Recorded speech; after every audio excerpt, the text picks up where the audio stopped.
Hello Commanders, welcome back to the command table. I am Mathermar and we are proceeding with the journey walkthrough.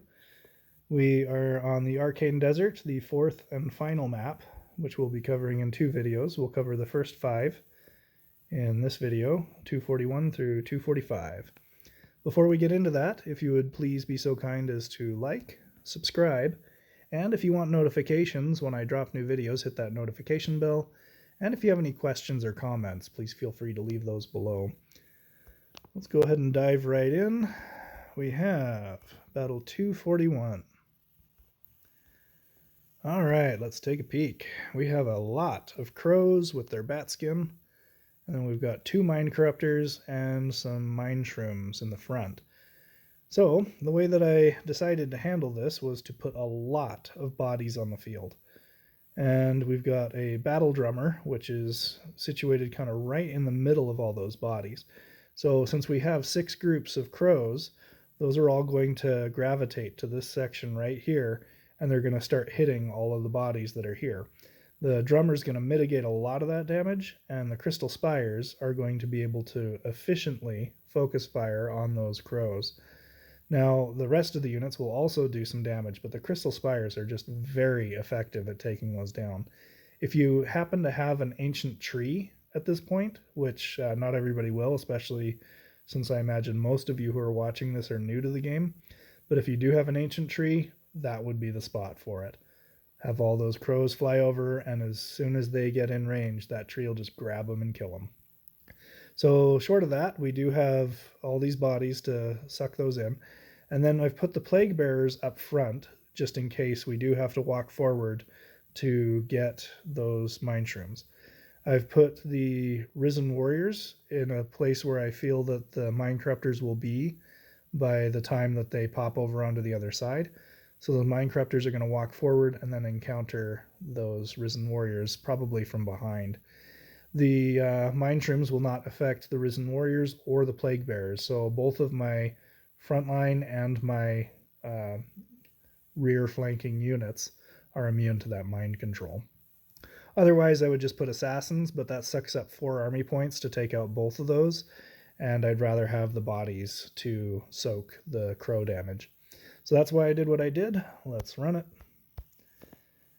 Okay, all those crows flying over to my massive horde of units, and my risen warriors are attacking those mind corruptors and doing a good job taking them down.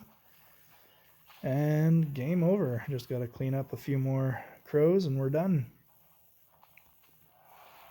Right on. Okay, let's move on to map 242. Oops, that was not supposed to happen. There we go, 242. All right, we have 2 monster hunters, 2 ancient trees, and 4 arcane archers. So I've got my assassins placed to where they'll pop up just slightly behind the arcane archers, and if they don't kill them right away, then at least they'll start hacking away at the trees. I'm not terribly concerned about the arcane archers. They really don't do much until you get to the frenzy end of things, and that's about 30 seconds in. I've got a lot of ranged units here in the back, and those are designed to take out the trees in the event that the assassins and the wraiths don't get it done.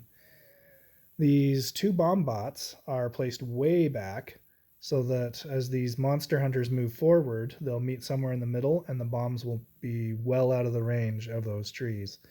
So I'm being very cautious with all this when I probably don't need to be.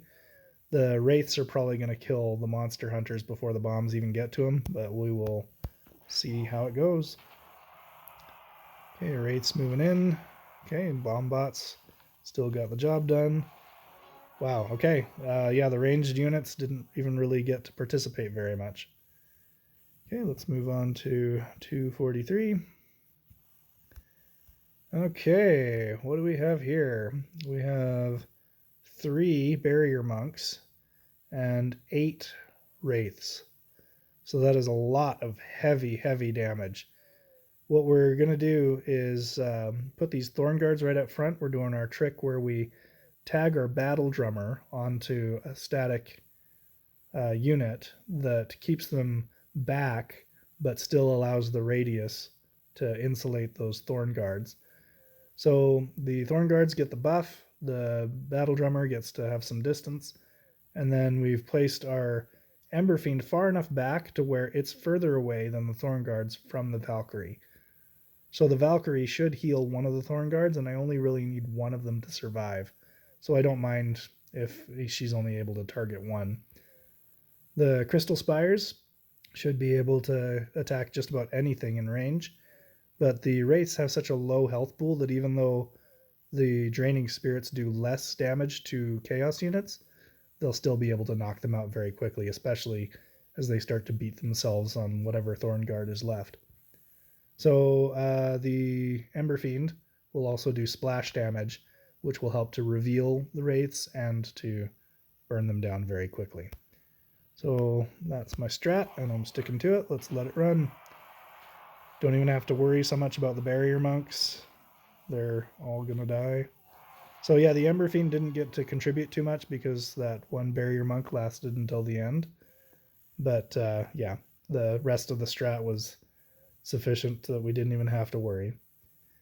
Okay, 244. Let's take a peek. Okay, we have a lot of nature units. We've got some big dogs up front. We've got the direwolves interspersed throughout, and then a bunch of the warhounds in their wolf skin. And yeah, so I'm not sure if these level 10 dogs, the warhounds, if their health and attack is buffed to kind of match a whole group, or if it's just like having a single warhound. But I don't think it's going to matter much. We didn't change a thing. We left everything as it was. This whole swarm is just going to rush right into my meat grinder, and there's really not much left to explain because we just went over all of it. So here's our point of gravity. Let's just watch the sausage get made. Play. It was just die so quickly in those draining spirits and beating themselves against the thorn guards. Okay, a couple of them do make it past, but not enough to be bothered with. Feel free to adjust the positioning on some of those things, but be mindful of your drummer's radius. You want to try and keep your thorn guards close enough to your drummer to where they can get that damage reduction. All right, 245, Wizard's Garden. We have a Stormcaller with 2 Mind Corruptors, an Ancient Tree, and 3 groups of Shield Bearers. So I don't like Mind Corruptors very much. I like when I'm using them. I don't like when I'm against them. So I feel it's worth spending 4 points to take out those 6 points, and then not even be concerned if they get anything else after that. Of course, the likelihood is that the assassins are going to grab something else, whether it's the tree or the Stormcaller. We've put our Earth Elemental up front because it's now immune to virtually everything. So even if something survives, whether it's the Mind Corruptors or the Stormcaller, the Mind Corruptors are not going to be able to flip it, the tree's not going to be able to grab it, and we've placed it far enough back where the Valkyrie far enough back to where it'll be able to heal that Earth Elemental and keep it topped off, even if this Stormcaller is just unloading on it. So it's a single target, which means that's kind of negating most of the benefit of what a Stormcaller can do by chaining through to other units.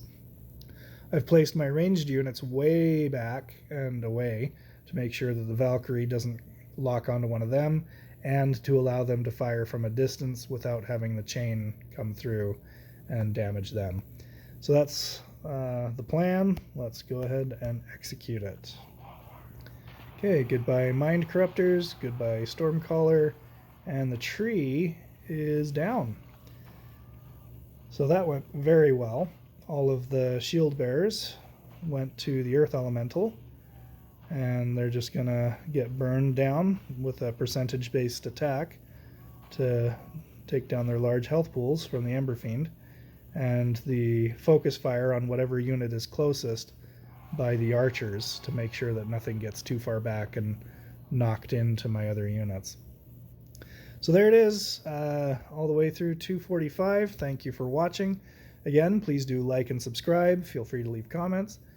And check out the commandtable.com. We are updating it all the time with tutorials, raid strats, and coming very soon we will have merchandise and a comic strip. Thanks for watching. We'll have more for you soon.